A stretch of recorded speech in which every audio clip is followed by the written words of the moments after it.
Pooja Ruprell became a writer here in Vancouver. Her journey to begin a new life in Canada started in 2006. It took her several years. The decision to leave her country, India. Did she do a big mistake or not? Pooja Ruprell is our guest on our Tell Us Your Story segment. Welcome to our Immigrants Magazine program. My childhood in India was pretty colorful. Didn't come from a very affluent family. Grew up in a joint family, so there was my mom, my dad's brother and his family. He had 4 kids, and my grandma. And all of us were living in a 1-bedroom home. It was just two rooms. So my parents, myself, and my sister, I have an older sister, we made a room on the attic, and we were living in the attic. So while it was a small home, we were not very well off, but there was lots of love. My uncle had 4 kids, so there were 6 of us in the same home. It was always noisy.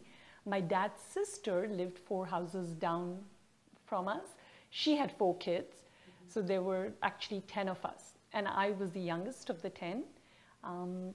It was lots of fun, lots of cousins. The one incident that I always remember is my grandma would feed us dinner, and she would make all 10 of us sit in a row, and she would be feeding all of us at the same time, right, one by one. And it was fun. Growing up was lots of fun, but like I said, it wasn't, I didn't come from a very affluent, very rich family to start with. But there was no shortage of love. Well, I didn't always have everything I need, for sure. There was lack at home. We didn't always have lots of money. There were things I wanted that I couldn't always have. But I don't think, as a child, I didn't think too much about it. It was all right. I was too happy to worry about what I didn't have. I was enjoying life. I was surrounded with love. I was surrounded with family. So the first several years, I didn't experience that I was lacking something. It was only as I grew up and I started to go to college and then see other kids, and then the comparison started to creep up in my life. But as a child, I was totally happy and carefree. So the reason I decided to leave India was very, very personal. When I got married, actually, this was in 1993, my husband, from 1 year after our marriage, he wanted to move to Canada, and I resisted. I didn't want to leave home. I didn't want to leave family. So I was the one who was resisting. But in about 2000, I wasn't having a very easy time in my career. I was struggling in my career. I wasn't moving ahead as fast as I wanted. I wasn't surrounded by I wasn't in a very positive environment where my career was concerned.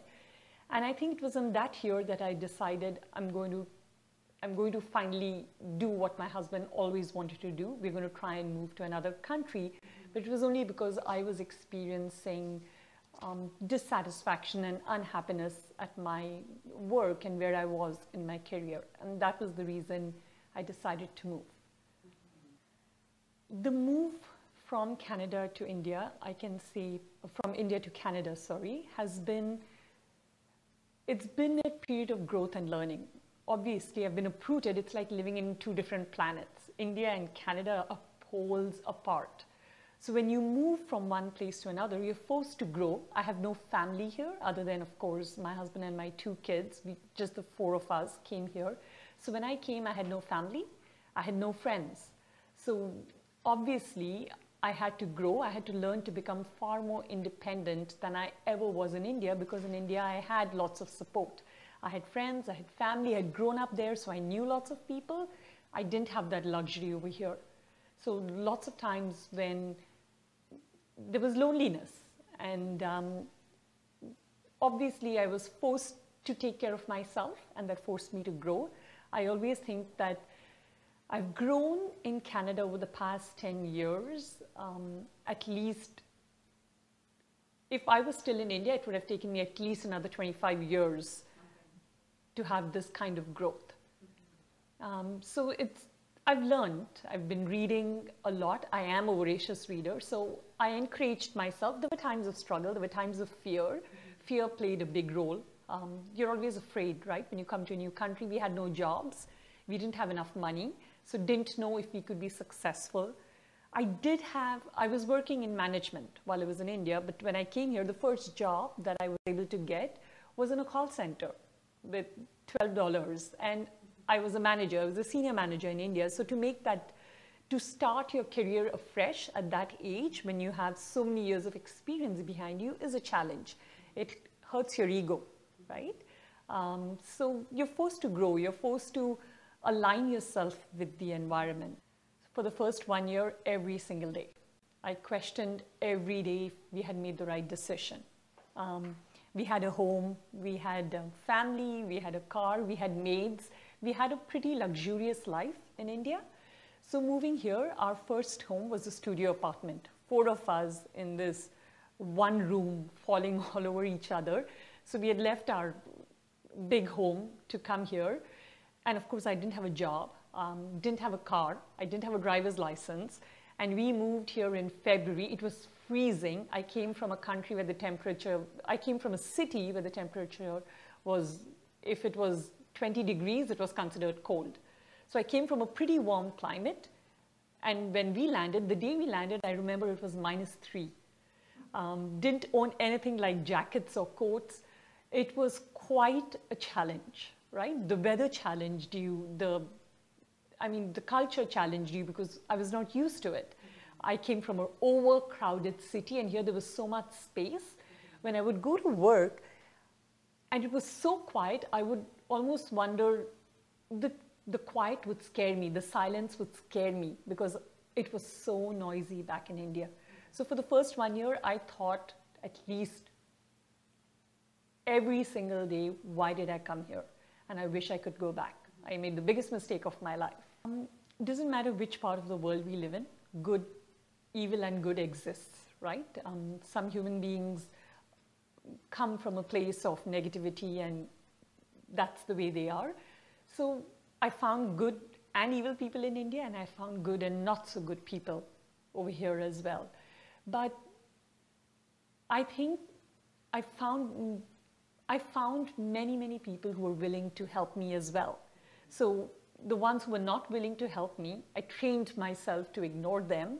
There were many people who would come to you, and when an immigrant would share a story with you, they would tell you about their failures, right? How long it took them. And when you listen to those kind of stories, you think, oh, I've set myself up for failure. It took them 7 years to become a manager. So you start to feel discouraged, and you begin to think, oh, that's what your life is going to be as well. But I trained myself to shut those stories out and to listen to the success stories because I wanted to succeed. Okay. One of the biggest obstacles I found was with regard to my career.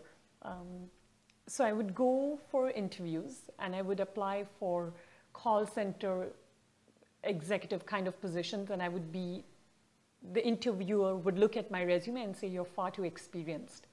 And so would reject me on the grounds that I was far too experienced. I would apply for management, and I would be told that I don't have Canadian experience. That was a little frustrating. So I think I was very fortunate. Besides being fortunate, I was so determined that I was going to be successful here. So that helped me, but I know that this is a challenge that many of my friends as well shared, right?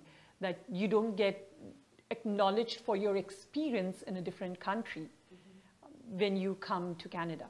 I found that to be an obstacle, for sure. I did find English, also some of the words that I used. For example, in India, when you're moving from one home to another, you say, I'm shifting. So when I would tell somebody over here, I'm shifting, they wouldn't get what that meant. So I would keep listening to the English news all the time so that I could get the words correctly and use the right words in my conversations. So having worked here now since 2006, I don't think the fact that I did not have Canadian experience was a disadvantage.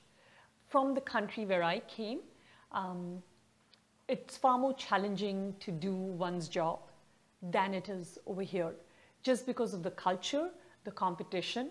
It's a country of over 1 billion people, right? So there's a lot more competition. You have to strive harder to grow, because for every position that you want, there is a huge number of people already available. Not that that's not the case in Canada, but just the number of people. It's far more challenging to work in a country like India than it is, that's my personal experience, than it is in Canada. So that statement about not having Canadian experience, in my particular profile, I didn't think it was relevant, because I came from a customer management kind of profile. So that's, customers are customers, right? If you have the skill to handle customers, if you know how to communicate and you have those skills, you don't necessarily need Canadian experience. No, that was only the first 1 year that we moved here. And like I said, we were living in a small studio apartment, so there was 4 of us. And I wouldn't be able to sleep because I was worried, constantly worried. I was doing this $12 job to start with. I was unhappy about that. And I was unhappy about where we were, like 4 of us living in one room. We had been unable to unpack yet. We were starting life from scratch, right? So there was a lot of fear and anxiety within me. I was worried about my kids, about how they would adjust. Would my husband get a job? You know, or would I have to turn back and go and say I wasn't successful? But there was also a part of me that did want to turn back and go back to the comfort zone, go back to everything that I was familiar with. And so because I couldn't sleep, I would get up and I would start chanting. I practiced Buddhism. So I would get up and